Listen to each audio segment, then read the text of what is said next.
This is the new 2018 Skane router, aka the fictional Koenigsegg REGERA, and today I'm going to be reviewing it. So starting off, let's review some of the car's details. So for the trims that we have here, we have the base trim, the base carbon fiber trim, the sport trim, and the sport carbon fiber trim. So a big visual difference between the sports version of the vehicle and the base version of the vehicle is that the sports version actually has a wing on it, whereas the base version does not. Now something that you may notice immediately is that unlike the original Koenigsegg REGERA, this one does not have an active aerodynamic wing, unfortunately, which means that it does not move up as you go faster. Also, as the name hints, the carbon fiber trim does have carbon fiber on it, whereas the base trim does not. Also, a difference that a lot of people didn't actually notice when the original car was posted is that the two trims do actually have different headlights. So the sports trims actually have the headlights that look like this, with the three-piece design. So as you guys can see here, most of the trims do have the design with the three-piece headlights, but on the base sports trim, it actually only has a headlight that looks like this. So make sure to tell me what you guys think is better in the comments below. Additionally, the base sports trim does actually have a stripe on it. And lastly, the headlights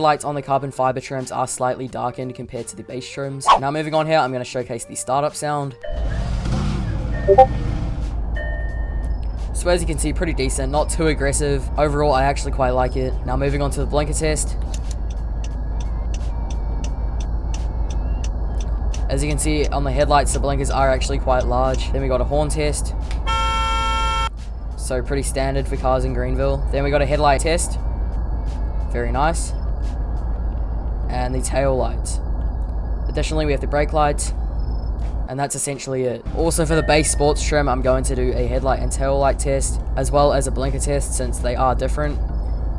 So as you guys can see, the headlights look actually pretty similar. And the blinkers on the rear end also look the exact same. And then another thing to point out is that the headlight blinkers do still have that long design to them, despite you not actually being able to see the light apart from the blinkers. So driving this thing around, you can definitely tell it has some pretty good power to it. I will say the handling isn't that great in my personal opinion. From what I can recall, at least myself, with the original Koenigsegg REGERA that we had, the handling was actually really good. But with this one, once you reach certain speeds, it kind of just goes all over the place if you don't stay careful. Like as you guys can see here, from slight movements, I'm sort of just drifting all over the road, which isn't really that ideal to be honest, especially when you are going higher speeds. Keep in mind this can obviously change when the car releases, but at least for now this is how it is. But yeah, as you guys can see, it does have some pretty nice acceleration to it, so there's honestly no problems there. Alright, so doing a top speed test here in 3, 2, 1, go.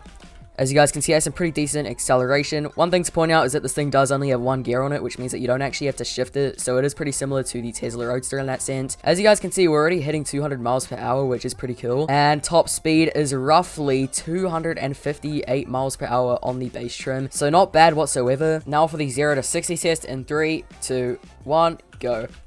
So once again, pretty good acceleration here, and we're already at 0 to 60, so that's actually extremely quick. Obviously, it is probably pretty expected though for a supercar or even hypercar like this to go that fast. And now for the sports trim, we're going to be doing a top speed test here. So as you guys can see, the acceleration is essentially the exact same, but where it gets interesting is actually the top speed, because as you guys can see, as we get closer to the top speed right here, you guys will notice that we actually reach 274 miles per hour, which is substantially faster than the base trim. Also, I do feel like the sports trim has slightly better handling. That could just be a placebo effect, but I honestly don't really know, to be completely honest. And now for a 0 to 60 test here in 3, 2, 1, go.